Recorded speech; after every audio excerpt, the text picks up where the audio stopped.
we got to talk about Doc Rivers losing his job because of Pandemic P and the fake King Kawhi. So, number one, no one saw this coming. I didn't see not any of the NBA, not the Chris Broussards or the Shams or any of the guys who are normally breaking this. I didn't hear anything, and then boom, just in the middle of random something yesterday, we hear Doc Rivers is fired, like all the way done, right?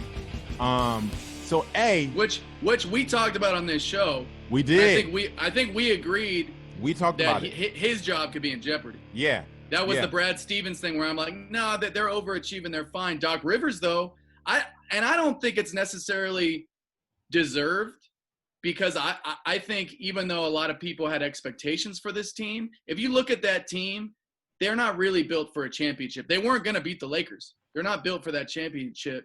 And the team that they used to have that everyone thought was built for a championship, I also never thought they were built for a championship. So I think he's getting about the results. I do think they should have beat the Nuggets. I think that's lack of leadership. But I don't think that was on Doc. So I don't either. I agree that I don't think it was deserved in the sense of this wasn't Doc's fault. They didn't now not totally his fault, right? When you're up 3-1 and you get beat by a team that doesn't have as equal talent as you do, of course everyone at the top needs to eat some of that pie. Like everyone gets a piece of the blame pie. But it wasn't like he was just vastly outcoached. That wasn't it. You know what I'm saying? Like we saw Pandemic P disappear. We saw Lemon Pepper Lou disappear. Lou. How about that? We saw the Jordan and Pippen defensive prowess get cooked, right? And in times when it mattered. These are not things that are Doc Rivers' fault. And these are things that led to a 3-1 lead disappearing overnight. I saw that. I saw them going down when I saw Devin Booker put a bucket in their face. Period. I was like, oh yeah, the Clippers aren't ready. They're not ready this year. Yeah, like do I blame Doc for their mindset a little bit? Yes. Like I blame, to me, when you are when you have this lackluster, like we're just gonna turn it on mindset, to me that's come from the head. That's coaching. Like, because every time they lost, it was an excuse of like, well, when we get Trez back, we good. When we get Lou back, we good. Well, we just haven't had enough people to play. And I'll tell you the main problem, and none of us, I don't think, foresaw this, because I remember being with you at Buckle and Boots when Paul George decided that he didn't want to be a Laker, and you were pissed because we all thought Paul was something that he obviously is not. Yeah. And I don't know if he's dealing with injuries that he's not disclosing or what the problem is, but he did not play this season or the postseason like we thought he should. But the other problem is, I have a problem with, if you're trying to win a championship, him being your number 2 guy. I think he's a Kevin Love. I think he's a number 3 guy if you're trying to win a championship. If he's your number 2 guy and you've got Kawhi, who I just don't think he wants to listen to a coach. He's had a problem with every coach he's ever played for. He used to disrespect the guy in Toronto for the season he was there. I just don't think he's a good leader, and I hate to say that because I love his story, and I think it's a rags to riches and a tragic story to a guy that came from nothing and is really playing at a high level. But he's just not a good leader, and they don't. And then who else do they have on that team to lead? It's like what we're talking about with Haslam. They don't have another guy to do it. That's what we were. And they certainly don't have a guy that he respects enough to go to. You know what I'm saying? Like, it's just not a recipe for success. There's no big brother who can actually play on that team. Yeah. Like, their big brother is Lemon Pepper Lou. Yeah. And, he's like, we good. Let's just go to the club. Call it a day. Yeah. But at the same time, in the same breath, I think Doc, it works for certain teams. Like, it worked in Boston for a reason, because you had a case. Look at the leadership they had on that team. Rondo, Kevin Garnett. That's why that's why it worked, like you said. That's why they kind of govern he needs a team that governs itself. Yep. He needs a team that governs itself. You can't But at the same time, what is going to work? More of a a guy, a dictator that's going to come in and tell him how it gets. I don't know if that works either. For the Clippers. Nah, but for Kawhi though, it can't be a Tom Thibodeau type. It can't be that kind of guy. So here's what they're saying. So we were about to go into the other firing was obviously Brett Brown with the Sixers, right? And Mike D'Antoni wasn't fired, so to speak, but his contract is up and he will not be rehired. So there's going to be a carousel, right? So they were talking about possibly Tyronn Lue being a candidate for the Clippers job. I got a sleeper for you for this Clippers job, by the way. Okay.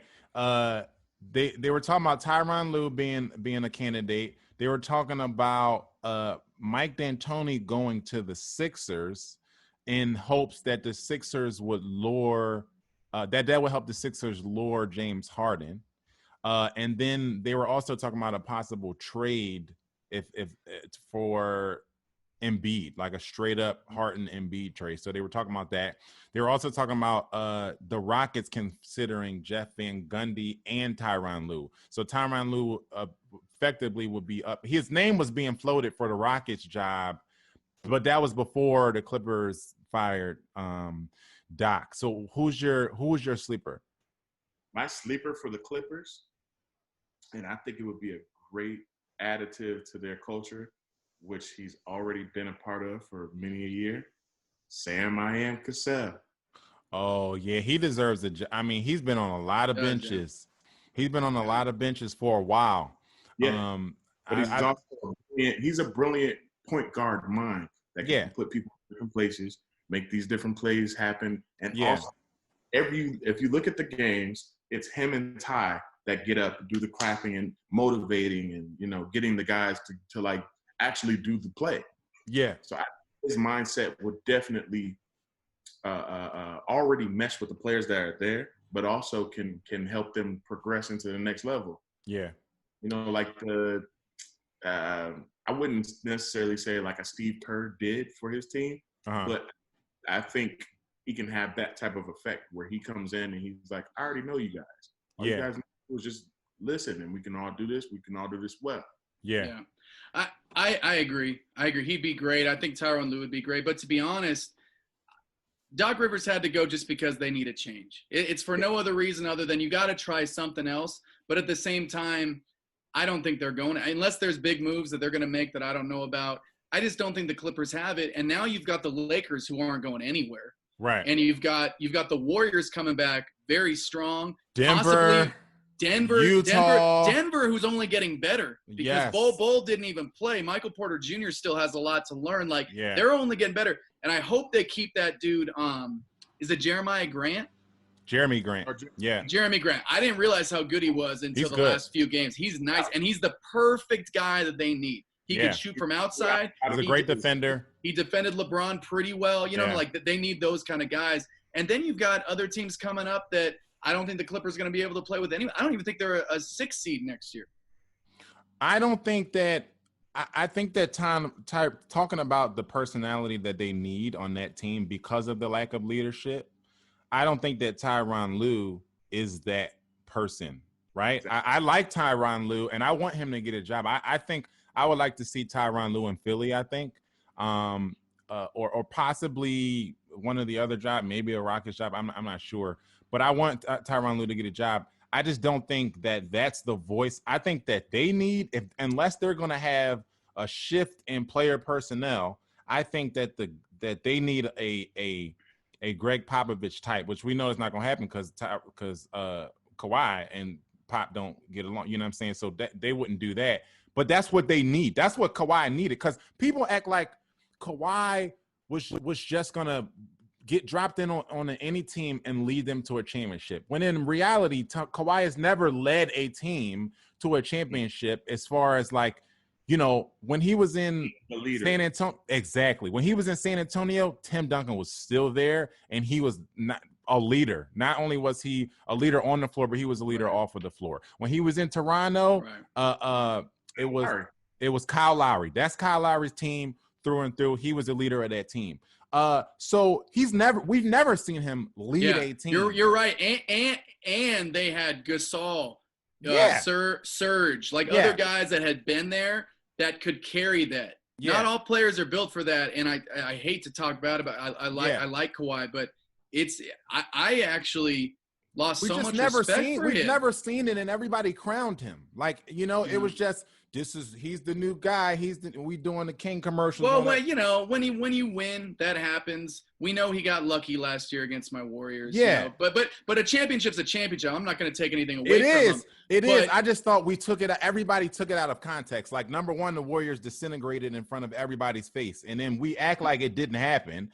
And then if you've watched Kawhi on the teams that he didn't win a championship with, he wasn't a leader on those teams. So now you give him this fully loaded, full of personalities, colorful personality Clippers team, and you tell him to lead that team, and everybody wrote them in to the finals.